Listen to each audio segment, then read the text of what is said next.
Política entre compadres. Con Julio Ríos y Edgar Olivares. Diálogo de cuates. Pero sin cuotas. Un podcast de Rumbo MX. Pues miren, ya estamos platicando aquí, apostando. Una tortita ahogada, una cervecita. A ver de cuánto le entras, mi querido Edgar Olivares. Si el PRI se va a ir del lado del presidente de la República para aprobar la reforma eléctrica, o si va a mantener esta alianza que yo nunca le auguré mucho tiempo de vida, esta alianza con el PAN, y menos con un partido tan pragmático como el tricolor, y que ahora con este asunto de la reforma eléctrica, la reforma energética, pero la gente nos hemos enfocado mucho en el asunto de la Comisión Federal de Electricidad. Todo el mundo está a la expectativa, incluso más que en el mismo contenido del texto de la reforma legal, de a quién le va a vender su corazoncito el PRI, Edgar. A ver, tú, ¿con cuál versión te vas que pueda pasar? Tú que conoces muy bien de política.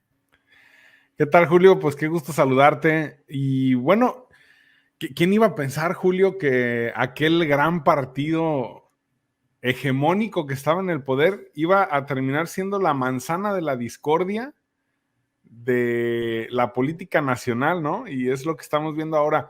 Fíjate que yo sí creo que se juega mucho más que una reforma eléctrica con este tema que está planteando el presidente López Obrador de su reforma eléctrica, que no es un tema nuevo, ya lo había planteado desde hace algunos meses, pero lo interesante de este proyecto de reforma eléctrica es toda la parte política que tiene.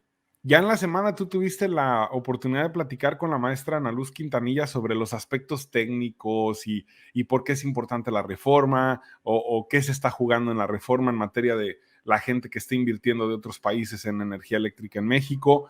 Pero me parece que lo más interesante es el componente político, porque el PRI podría apoyarla, o si bien no todo el PRI, porque eso también hay que ver que lo que se está negociando no necesariamente es el PRI como bloque, sino obtener los votos de algunos priistas que por ahí dicen que tienen cola larga, que les pisen, y entonces el presidente está presionando para que lo apoyen en su reforma, o de lo contrario, pues van a salir los trapitos al sol. Y estos legisladores priistas podrían darle justamente el voto al presidente. Y esto tendrá, por supuesto, influencia, y me parece que no está descabellado decir que va a influir en la sucesión presidencial de 2024, ¿no? Porque imagínate nada más, Julio, que logre el presidente en este momento desarticular la alianza, porque lo que se está hablando y lo que se estuvo hablando toda esta semana es que esta alianza legislativa que tienen en este momento, que fue electoral en las elecciones del pasado mes de junio, también es una alianza electoral rumbo a 2024, es lo que se pretende, ¿no? Y ya hablaremos en un ratito más de cuáles serían las posibilidades que tendría esta alianza en caso de que se vaya el PRI, pero me parece que una fractura en este momento sí va a tener un impacto político. No sé cómo lo veas tú. Sí, mira, yo pienso que López Obrador, como buen ajedrecista de la política, eso van a coincidir hasta sus enemigos, de que es hábil para este asunto, de dividir, dicen algunos, o de hacer carambolas de varias bandas. Mira, número uno, yo creo que él mismo está consciente de que la reforma bien no podría ser aprobada, o que al final podría ser suavizada, o que al final no va a quedar como él la presentó. Yo pienso que él está consciente. Está cumpliendo un compromiso, él siempre lo advirtió en sus libros, en su campaña, y ya lo que pase, pues va a quedar en manos, por supuesto, del Congreso, pero si no se aprueba, al menos él dirá, miren, yo lo intenté, y fueron los enemigos de la nación los que la terminaron obstaculizando, ¿no? Ahí entonces, con su nicho y con su acostumbrado mensaje, ganaría, ¿no? Y número dos, mientras son peras o son manzanas, está esto causando una auténtica revolución política, porque el PRI va a quedar como el cuetero, lo platicaba el otro día, ¿eh? Si se va con López Obrador, si se va con la reforma, que yo creo que es lo que va a terminar pasando. Imagínate, ¿no? Se les va a venir las críticas, el mundo encima, traicionó a la alianza, se vendió al PRI, bla, bla, bla. Pero también, si se va del otro lado de la alianza y se sostiene firme con el PAN y el PRD actualmente, pues se las van a cobrar cara, ¿no? Porque también ahí hay algunos expedientes guardados de ciertos priistas, vienen las elecciones, viene la del 2022, son 6 gubernaturas y ahí el PRI tiene muchos de sus otrora bastiones, quién sabe si los mantenga. Y viene el presupuesto, que también ahí hemos visto que es donde han apretado en la Cámara de Diputados a las entidades que no son de Morena. Entonces, no va a salir muy bien que digamos el PRI tome la decisión que tome, pero yo creo que sí va a terminar aprobando la reforma. Decía Lito Moreno que se van a ir con un voto monolítico, quizá sí, no le den los 50 y tantos que necesitan, pero si algunos no van ese día, entonces ya son menos votos los que se necesitan. Es decir, pueden buscar de muchas maneras o incluso pueden aprobarla en la Cámara de Diputados para tratar de quedar bien en las negociaciones, pero en la Cámara de Senadores podrían rechazarla también, intentando quedar bien con ambas partes. Es decir, el PRI tiene mucho por dónde jugar y siempre ha sido el más hábil el PRI para estas cosas. Y mira, dices bien, quién dijera, ¿no? Hoy es la bisagra y todo termina en sus manos, ¿no? Seguimos dependiendo del PRI, o también como quien lo quiera ver, habrá quien diga, el PRI nunca pierde y esta es una prueba, ¿no? Históricamente decían ese dicho. O gánale al PRI, ¿no? Era otro dicho. Oye, Julio, por cierto, también hay que decirlo, López Obrador tiene todo el derecho de hacer política y pues ahora sí que en política casi todo se vale. Aquí lo interesante va a ser ver de qué está hecha esta alianza. O sea, realmente qué tan fuerte está la alianza o si está porosa y podría quebrarse por el tricolor. Y si está fuerte, bueno, pues el tricolor tendrá que cerrar filas con sus aliados en este momento en el Congreso. Entonces, cualquier cosa que suceda, como bien lo comentas, va a ser interesante, pero aquí me parece que hemos visto algunas señales, por ejemplo, lo que dijo el gobernador de Oaxaca, Alejandro Murat, que no ve mal el tema de la reforma y que por ahí pudieran sacar cosas interesantes para México. Entonces, todas estas señales de priistas que están encumbrados, que de alguna manera dependen de tener una buena relación con el presidente para el tema de los recursos, de los presupuestos, pues están también de alguna manera poniendo la voz para que sean escuchados, ¿no? Y en este caso el PRI pues tiene a algunos de sus liderazgos empujando por sacar la reforma y otros que en este caso quieren conservar la fortaleza de la alianza. Ahora, si el PRI aprueba esta reforma, prácticamente la alianza está terminada. Eso es lo que nos han dejado entrever panistas y perredistas, ¿no? Por supuesto.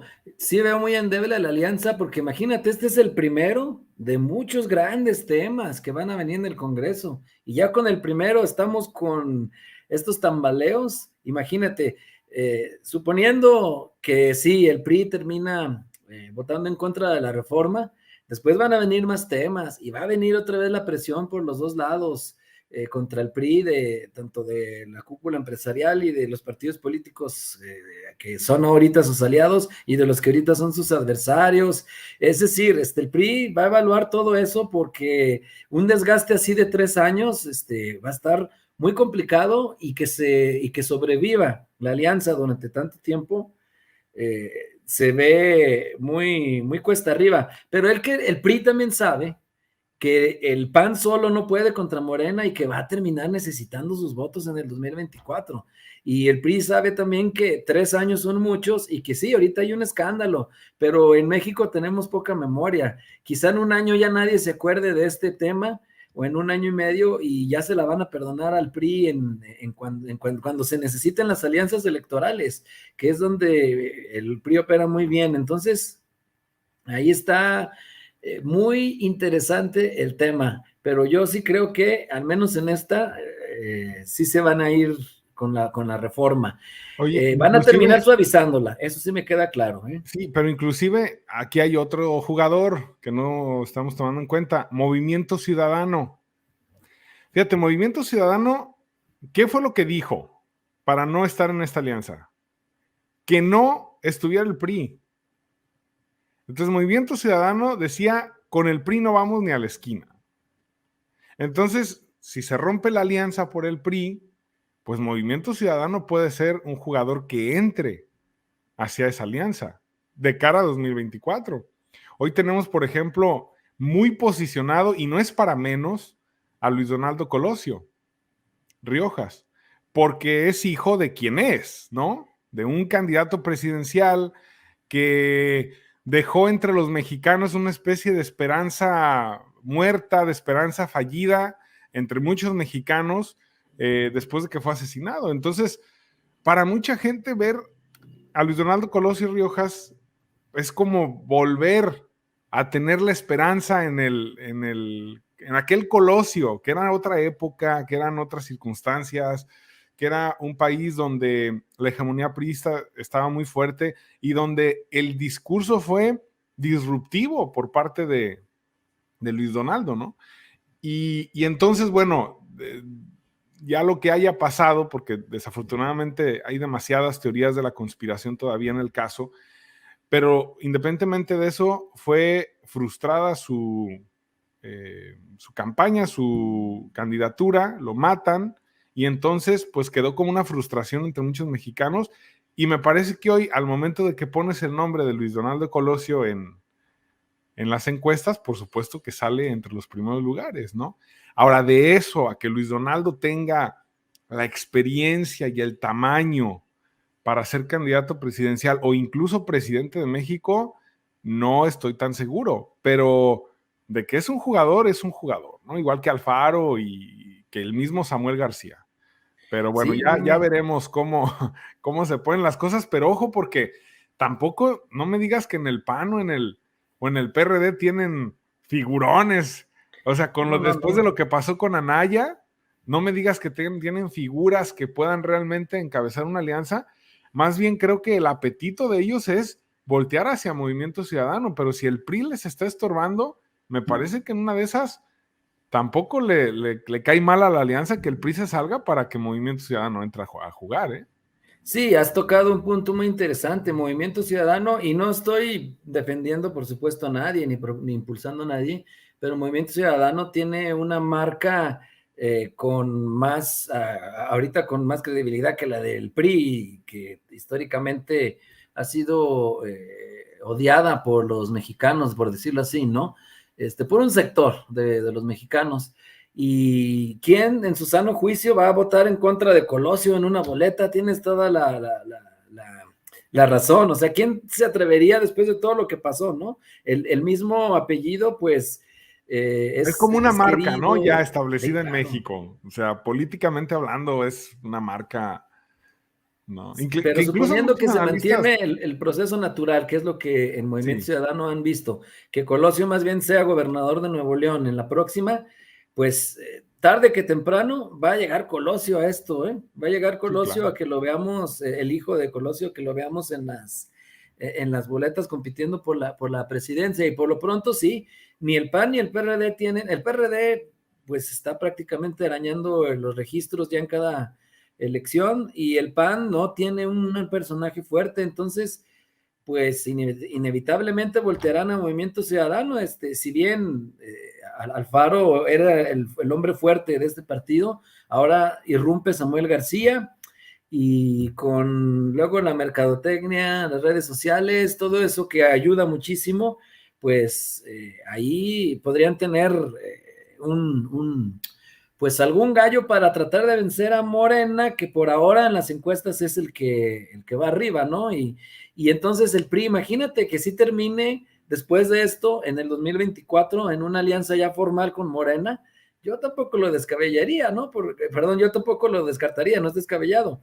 Pues si lo dejan solo, obviamente va a tener que buscar cobijo, ¿no? Va a tener que buscar cobijo, el PRI siempre está cerquita del poder, y algunos postulados ideológicos de Morena y del PRI son muy similares, ¿no? Sobre todo del PRI de los años 70. Entonces, vaya qué buen punto has puesto ahí. Si el PRI les estorba, este es el momento para deshacerse de él en esta votación de la reforma. Vamos a estar pendiente, el tema nos va a dar mucho que platicar, porque Alito hábilmente ya dijo que se va a nevar la discusión hasta diciembre, coincidiendo con la discusión de los presupuestos también. No, hombre, pues el PRI se la sabe de todas. Así es. Oye, mi querido Edgar, y ahorita mencionabas Alfaro, que fíjate que una de las banderas del Movimiento Ciudadano, tanto de Alfaro como de Samuel García, había sido esto del pacto fiscal, y pues ya se está convocando a esta consulta en la que la pregunta dice si está de acuerdo el jalisciense en revisar el acuerdo de coordinación fiscal, que para que lo recordemos, pues es la manera en que se distribuyen los impuestos. Una vez que se recaudan, muchos estados dicen que no les están regresando lo justo. Lo malo aquí es que esto es como una cobija cortita, de esas que dan en el aeropuerto, ¿no? Que si te tapas, que si te destapas si te tapas la cabeza, te destapa los pies, y si te tapas los pies, te destapa la cabeza. No alcanza para todos. Si le vas a dar un estado, le tendrás que quitar a otro estado. Entonces, está muy interesante la discusión, pero pues yo creo que va a ganar el sí, en que sí se revise el acuerdo. Pero tú, ¿cómo ves este tipo de consultas? Yo estoy de acuerdo en que haya ese tipo de ejercicios. Ya se hizo la de los expresidentes, la que organizó López Obrador, el gobierno de la República, y yo estoy de acuerdo en que esa me parecía bien, muchos la criticaron, y esta a mí también, fíjate, yo sí soy de los que cree en este tipo de ejercicios de participación ciudadana y todo lo que dicen los politólogos. Sí, yo también, Julio. A ver, yo creo que es importante preguntarle a la gente qué piensa y con los mecanismos formales, ¿no? Por ejemplo, en otros países del mundo, pues las consultas populares son pan de todos los días. O sea, inclusive en elecciones de alcaldes o de gobernadores o de presidentes de diferentes países se consultan diversos temas, ¿no? Que si estás a favor de que la marihuana sea legal, que si estás a favor del aborto, que si estás a favor de la eutanasia, que si estás a favor de que se construya una carretera que cruce todo el estado, o sea, todo eso se consulta porque es un mecanismo democrático, ¿no? No nada más de elegir a los gobernantes y darles un cheque en blanco para que tomen todas las decisiones, sino también las decisiones que pueden ser polémicas o que pueden generar mayor impacto en la sociedad, pues que se sometan a ver qué piensa la gente. Yo creo que por esa parte, yo creo que coincidimos en que es importante. Lo que sí me parece que es más importante todavía es que la gente salga a participar, Julio, porque la verdad es que la encuesta de los expresidentes fue pues muy desangelada. O sea, la verdad es que para la 4T que tanto estuvo con el tema, fue de alguna manera un trago amargo el tema de la consulta de los expresidentes, y que eso pues obviamente a la oposición le sirvió para decir, ya ven, sus consultas, aunque no fue una consulta patito o de mano alzada, pero esas consultas no están generando popularidad porque el presidente está perdiendo poder o fuerza, ¿no? Es más o menos lo que ellos querían como poner en la agenda. Y es lo malo, cuando no participa la gente, pues hacen que se vea un ejercicio de esta naturaleza como un ejercicio pues que no tiene validez o que no tiene impacto en la sociedad o que no sirve para nada, ¿no? Y me parece que en el caso de Jalisco puede pasar lo mismo. Si la gente no participa, va a ser un tema que no le va a dar la suficiente legitimidad al gobernador Enrique Alfaro de plantarse frente al gobierno federal y decir, señores, miren, el 80 o el 70 o el 60% de la población participó, y de ese 60, el 70% o el 60% o el 50 más 1 quiere que se que se revise el pacto fiscal, porque estamos poniendo demasiado dinero y nos regresa muy poquito. El tema del pacto fiscal a mí me parece interesante en dos razones. Yo creo que tanto el gobernador como la federación tienen un poquito de razón, y te voy a decir por qué. bajo mi punto de vista, claro. Me parece que el gobernador sí tiene razón en que Jalisco aporta demasiado al tema fiscal de impuestos. O sea, la gente que paga impuestos en Jalisco, pues paga impuestos federales y de esos impuestos federales se regresa muy poquito. En términos reales, lo que dice el gobernador es nosotros le aportamos el 8% y recibimos el 2%, ¿no? De los impuestos del país. Entonces, Jalisco, pues sí debería tener más dinero, pero también otra cosa, el dinero que se regrese a Jalisco debe tener, yo creo, un propósito, ¿sí? O sea, sí me parece que hay que exigir que la federación dé más dinero a Jalisco, pero ¿para qué va a ser ese dinero? Eso es importante. O sea, no se trata tampoco de tener gobiernos llenos de dinero para que lo gasten a discreción. Me parece que los gobiernos tienen que tener proyectos muy establecidos, muy bien definidos, muy bien estructurados y con base en eso solicitar que se les envíe más dinero. Pero por otra parte, también la federación tiene razón en que no les puedes regresar todo lo que te dan como impuestos, porque entonces hay poblaciones, hay estados que no generan esos recursos. Por lo que tú quieras, porque no tienen suficientes empresas, no tienen suficiente inversión, porque la gente, porque hay mucha más pobreza que en otros estados, etcétera, etcétera. Entonces, ellos no generan tanto dinero para la federación y no por eso los vas a castigar, porque entonces vas a aplicar ese dicho que dice, al perro más flaco se le cargan todas las pulgas. Entonces, imagínate si de por sí los estados no generan riqueza y entonces tú como gobierno dices, no te voy a dar porque no me das, pues entonces imagínate, si de por sí México es desigual, imagínate a dónde lo vamos a mandar, ¿no? Entonces, por ese lado también no hay que ser tan localistas en decir, es que yo aporto como jalisciense, tenemos que tener todo el dinero nosotros. Lo mismo Nuevo León aporta muchísimo, pero también hay que pensar en estados como Chiapas, hay que pensar en estados como Oaxaca, hay que pensar en estados como Nayarit incluso, donde hay mucha pobreza y donde pues la gente, San Luis Potosí, bueno, no terminaríamos, donde no puedes quitarles la posibilidad de desarrollarse a esos pueblos, porque si no los desarrollas, y creo que ya me estoy extendiendo mucho, Julio, pero me parece que la idea la quiero completar en este sentido. No, está bien. Si esos pueblos no les ayudas a que se desarrollen, aunque sea con dinero de otros estados, pues entonces, ¿cuándo vamos a tener un México desarrollado en toda la extensión de la palabra? ¿No? Me parece que tampoco es así. Entonces, yo por eso quería poner esto de que un poquito de razón en los dos lados, la verdad. Sí creo que Jalisco debe merecer más dinero, pero no necesariamente a costa de otros proyectos en el país, ni nomás por tener dinero, sino que hay que tener bases para qué quieres ese dinero y también apretarse el cinturón, porque la verdad es que la nómina de Jalisco también ha crecido muchísimo, ¿no? Sí, estoy de acuerdo, ¿eh? La razón absoluta no la tiene nadie nunca en ningún tema. Ambos tienen parte de razón. Creo que tenemos que ser solidarios, pero también Jalisco debe de recibir más recursos. Y algo bien importante que dices, número uno, que se ajusten los cinturones y número dos, hay otros gobiernos de los estados y municipios que luego son muy flojos para recaudar, ¿eh? Hay municipios, en Jalisco sí hay una cultura del predial muy consolidada, pero hay otros estados donde hay, no tengo el dato, por supuesto, técnico exacto, pero que hay muchos municipios que no cobran el predial, que no tienen la capacidad, que no tienen la infraestructura, que no tienen ni siquiera las computadoras, el equipo suficiente y no cobran, por ejemplo, ese impuesto que sería muy importante para ellos y nada más están dependiendo de las participaciones federales. Igual con algunos impuestos estatales, hay algunos estados que no cobran. Es muy polémica la tenencia, yo lo sé, pero la tenencia también era una manera, algo justa, digámoslo así, porque pues estás cobrando a quien tiene un carro, entre más caro le cobras más, es un impuesto un poquito más justo para recaudar, ¿no? Entonces así ya estos estados logran tener un poquito más de ingresos.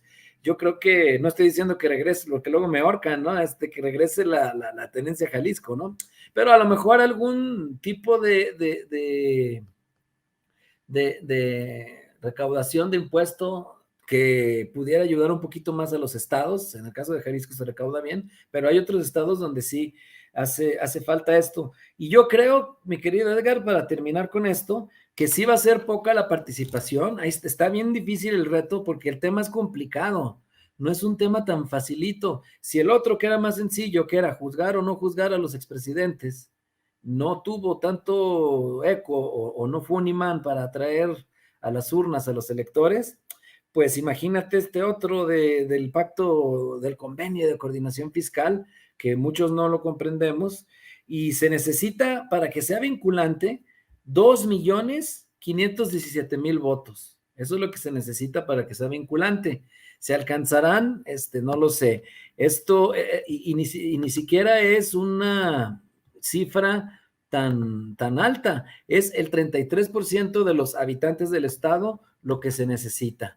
Seguiremos platicando de esto porque el 20 de noviembre empieza la consulta. No va a ser un solo día, que eso es una ventaja, fíjate, que como no es en un solo día, pueden ir promoviendo y apretando las tuercas para que conforme pasen los fines de semana, se haga más copiosa. Comienza el 20 de noviembre en la región Alto Sur, Norte, Ciénega y Sureste, y termina el 12 de diciembre en Guadalajara, en la región Centro. Entonces hay que apostar también esa, ¿no? Ya ves que ahorita, yo creo que los 2,5 millones está cuesta arriba.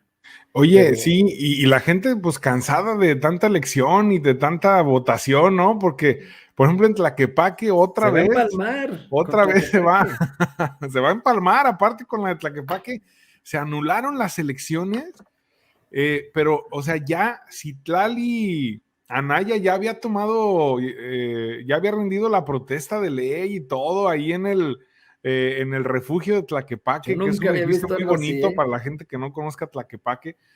Todo el protocolo, bueno, ya era la alcaldesa.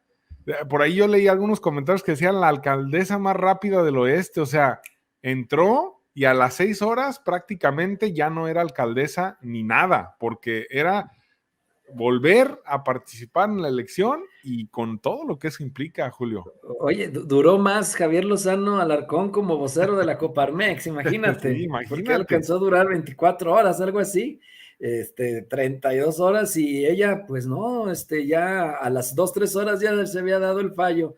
Que bueno, podríamos entrar ahí a muchas discusiones si si se excedieron o no en anularla, pero pues yo creo que es mejor ir un poquito más adelante porque pues ya está anulada, ya no se Sí, puede claro. hacer nada. Entonces, lo cierto es que lo que se ha dicho mucho es que el Congreso estaba haciendo estratagemas, que por cierto esta legislatura vino a perder lo que se había ganado en las anteriores, que eran muy buenos perfiles, muy buenos cuadros los que estuvieron de diputados y que le rescataron un poco la credibilidad del Congreso.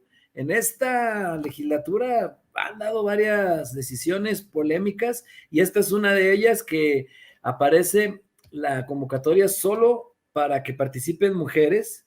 Vamos a estar platicando luego con la gente del Instituto Electoral, con la nueva presidenta, para que nos explique un poquito de esto, ¿no? Porque yo tenía entendido que si se repone, deberían de ser los mismos candidatos Sí, que habían sido registrados los que participen, a menos que alguno diga, que eso sí tiene toda la lógica, yo no quiero participar sí, porque sí, no claro. conviene mis intereses, Ujú. como ocurre en una elección normal. En una elección normal, ya hemos visto que a media campaña hay quien renuncia y dice, me bajo del barco y ponen un candidato sustituto. Sí, o Igual como en en esto otros puede pasar. países, una segunda vuelta, pues habrá candidatos de la chiquillada que diga yo me uno al que tiene más posibilidades, ¿no? Exactamente, también. Que luego, no, ese es otro tema, fíjate, hay unos esquemas muy interesantes en otros países que hasta se podrían adoptar en México, de esto de las segundas vueltas, de las integraciones del Congreso. Aquí critican mucho, por ejemplo, los plurinominales, y hay países donde hay puro plurinominal, por ejemplo, y hasta con segunda vuelta. No, hombre, hay unas mezcolanzas, pero yo creo que, volviendo al tema de Tlaquepaque, vaya desafío que tiene Beto Maldonado. Número uno, pues va a tener que volver a irse a las urnas, y si tumban esta convocatoria como a muchos auguran, quién sabe, no tengo la bola de cristal, pues entonces iría por su tercer intento consecutivo de convertirse en alcalde. Ha sido pertinaz, así, y a mí me sorprende lo complicado que ha sido para los candidatos de Morena, y de todas formas han llegado, no los han parado, a los que han ganado en Jalisco.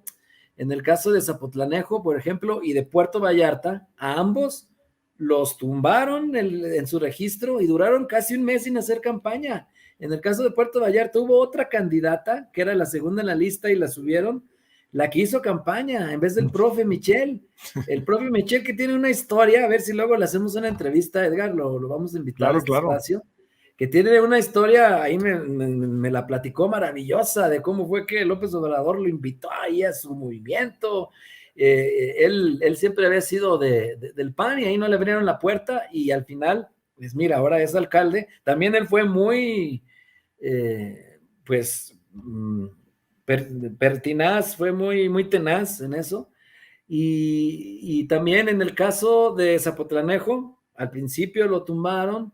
Luego después, en la elección, por unos pocos votos, 6 votos, Movimiento Ciudadano obtuvo la constancia por parte del IEPC, pero luego se fueron a tribunales y al final quedó. Entonces, imagínate, ¿no? Acá una historia muy parecida a la de Alberto Maldonado, ¿no? Que un camino tortuoso para intentar llegar a la alcaldía de Tlaquepaque, Edgar.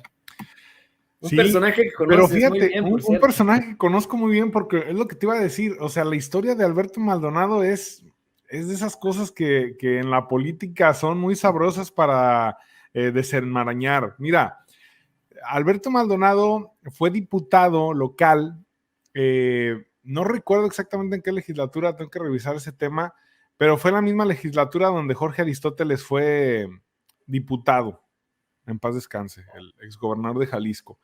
Ahí ellos formaron una amistad interesante, Alberto Maldonado priista, y entonces después de ser diputado, Alberto Maldonado buscó ser alcalde de Zapotlanejo.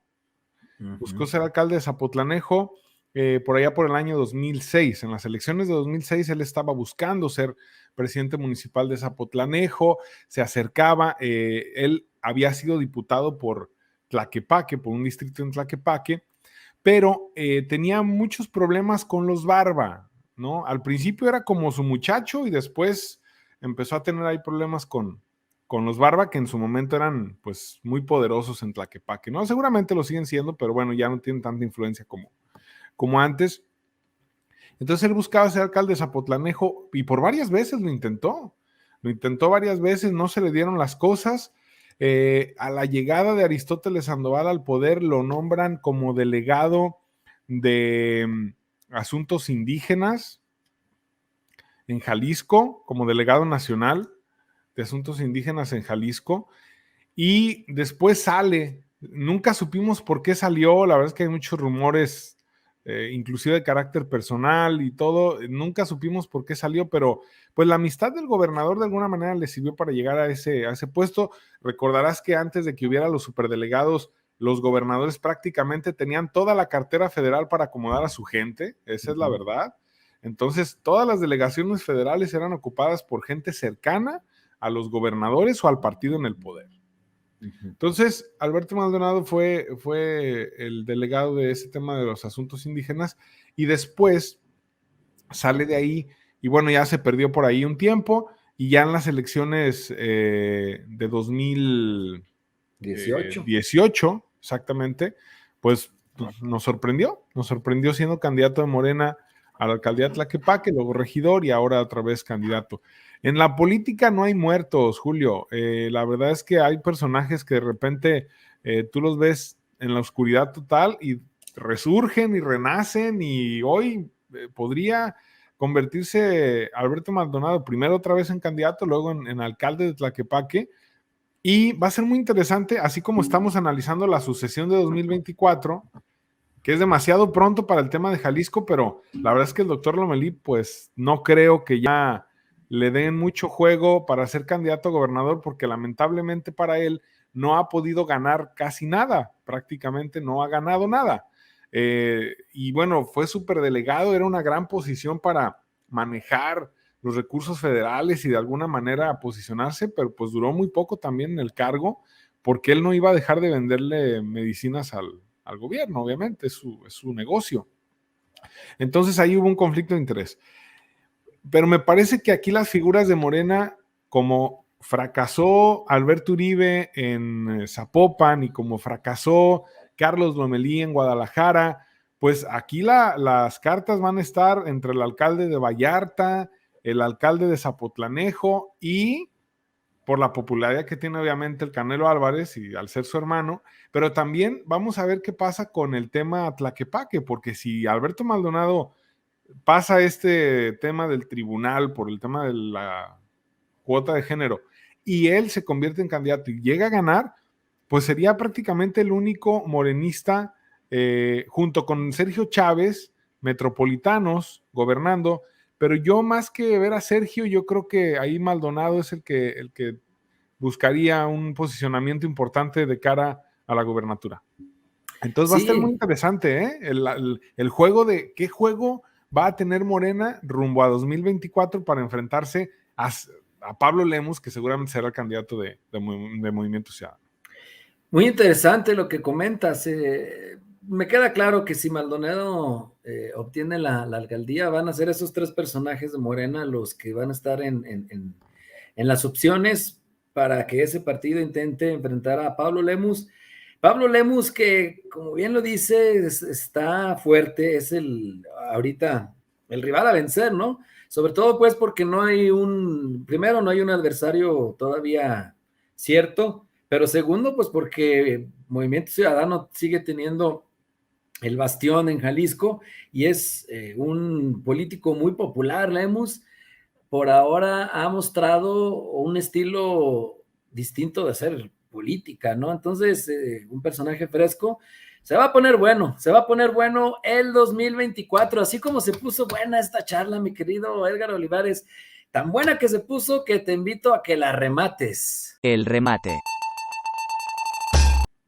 Así es, mi querido Julio. Bueno, pues esta semana, un tema que ha estado muy prendido en las redes sociales, sale Lili Téllez, quien por cierto llegó al Senado por Morena, que no se nos olvida, ahora es senadora del PAN, y lanza un polémico tuit a propósito de la entrega de la medalla Belisario Domínguez, que en este año se le da a la economista Ifigenia Martínez. Y este tuit, fíjate lo que dice el tuit: el violador serial de la Constitución, el señor presidente López Obrador vendrá al Senado la próxima semana, es preciso hacerle frente. Es lo que dice el tuit de Lili Téllez.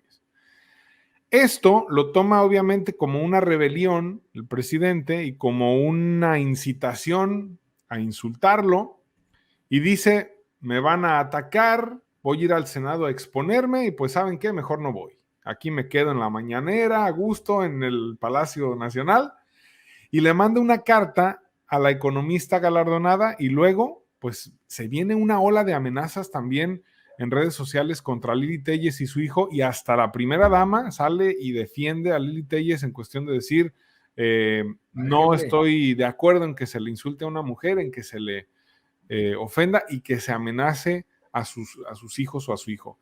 Porque también hay que decir que Beatriz Gutiérrez Müller ha sufrido por el tema del hijo de Andrés Manuel López Obrador. Le han pegado durísimo en redes también el ciberbullying, y pues de alguna manera ahí se solidariza, y ya después Téllez baja el tono y dice gracias a la señora Beatriz Gutiérrez y al presidente, y bueno, ahí el tema.